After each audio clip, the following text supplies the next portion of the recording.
सभी को नमस्कार, सुप्रभात। दिन की शुरुआत आज के करंट अफेयर एंड न्यूज़ के साथ चलिए शुरू करते हैं। नेशनल, भारत और जर्मनी ने डिफेंस प्रोडक्शंस के एमओयू पर साइन किया।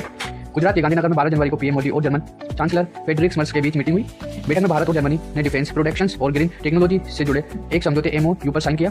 भारत ने जर्मनी की थीसेन ग्रुप कंपनी के Mazagon dock ship builders limited के बीच 6 एडवांस्ड पनडुब्बियों के प्रोडक्शंस के लिए डील की। भारत और जर्मनी दोनों देशों के बीच द्विपक्षीय व्यापार अब $50 अरब पहुंच गया है। जर्मनी चांसलर फ्रेडरिक 2 दिवसीय यात्रा पर भारत आए हैं। फ्रेडरिक मर्स की यह पहली भारत यात्रा है। इससे पहले चांसलर ओलाफ स्क्लोज फरवरी 2023 में अक्टूबर 2024 में भारत आए थे। नेक्स्ट, इसरो का PSLV C62 mission fail. Indian space research organisation यानी इसरो का साल 2026 का पहला मिशन PSLV C62 फेल हो गया है। PSLV C62 मिशन के तहत EOS 09 अर्थ ऑब्जर्वेशन सैटेलाइट को 524 किलोमीटर की सिंक्रोनस पोलर ऑर्बिट में स्थापित किया जाना था।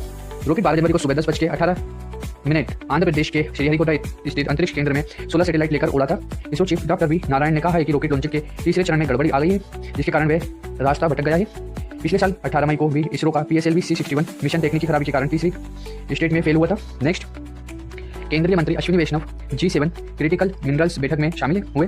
केंद्रीय इलेक्ट्रॉनिक्स और सूचना प्रौद्योगिकी मंत्री अश्विनी वैष्णव ने 12 जनवरी को वॉशिंगटन DC में G70 क्रिटिकल मिनरल्स की बैठक में हिस्सा लिया, जो डिफेंस सिस्टम में इलेक्ट्रिक बैटरी और मैन्युफैक्चरिंग जैसे काम के लिए जरूरी है।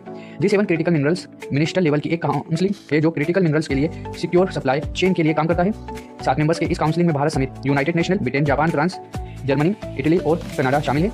इस लिथियम, कोबाल्ट, ग्रेफाइट, तांबा जैसे दुर्लभ खनिज शामिल है जो डिफेंस सिस्टम में इलेक्ट्रिक बैटरी और मैन्युफैक्चरिंग जैसे काम के लिए जरूरी है।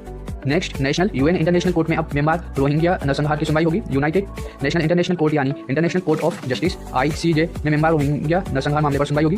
साल 2017 में म्यांमार की सेना के चलाए अभियान के चलते 7 लाख रोहिंग्या अपने घर छोड़कर बांग्लादेश गए थे। ये केस 2019 में गाम्बिया ने दायर किया था, जिसमें आरोप लगाया गया कि म्यांमार ने 1948 के जेनोसाइड इन्वेशन नरसंहार रोकथाम एग्रीमेंट का उल्लंघन करते हुए रोहिंग्या मुसलमानों के खिलाफ नरसंहार किया है। ये सुनवाई गाम्बिया बनाम म्यांमार के तहत हो रही है, जिसमें 11 देशों में गाम्बिया का सपोर्ट किया है। 2019 में हुई शुरुआती सुनवाई के दौरान म्यांमार की तत्कालीन नेता आंग सान सू की ने गाम्बिया के आरोपों को अधूरे और भ्रामक करार दिया है।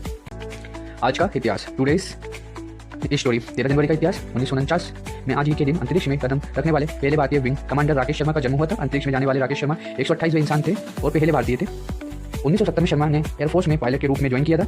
डेली के करंट अफेयर एंड न्यूज़ के अपडेट को हम यहीं समाप्त करते हैं। ऐसे ही daily current affair and news से जुड़े अपडेट के लिए हमारे चैनल को लाइक एंड सब्सक्राइब करें। Thank you for watching, take care, bye bye.